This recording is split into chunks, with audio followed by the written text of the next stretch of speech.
Dar Sawra fir-Rabat hija binja kbira li tmur lura għas-seklu 17. Tinsab malli titlattela ta' saqqajja. Intużat l-ewwel bħala sptar għal pazjenti b'mart kroniku u mbagħad bħala residenza għall-anzjani sakemm għalqet sentejn ilu. Dan il-kurutur u ħafna kuruturi oħra li hawn propju f'din id-dar mhux se jibqgħu magħluqin se jinfetħu u se jinbidlu f'Empowerment Hub. Ma' TVM News iċ-chairperson tal-Malta Trust Foundation, Mary Louise Kolejro Preka, qalet li waqt li l-fondazzjoni qed taħdem qatih biex twettaq dan il-proġett, fit-tmiem din il-ġimgħa parti minn din il-binja li għaddittilha l-Knisja se tinbidel f'bejta ta' attività minn idejn tfal u żgħażagħ b'diżabilità. Dan għandu jqarreb lill-pubbliku mal-viżjoni ta' dak li l-fondazzjoni trid twettaq hawnhekk.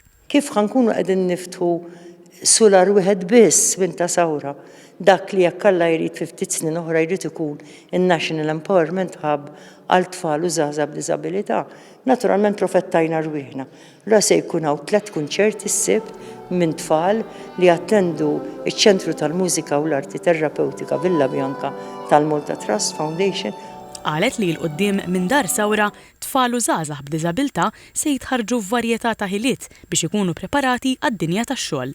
Kif qed naraw hawnhekk hawn l-arti wkoll ta' tfal u żgħażagħ b'diżabilità li attendu l-Art Beat u wkoll se jkollna wkoll il-Social Enterprise fejn żgħażagħ b'diżabilità ħajkunu qegħdin jiġu trained u wkoll jaħdmu. Dar Sawra għandha żewġ kappelli, waħda dedikata lil San Nikola u l-oħra lil San Pawl.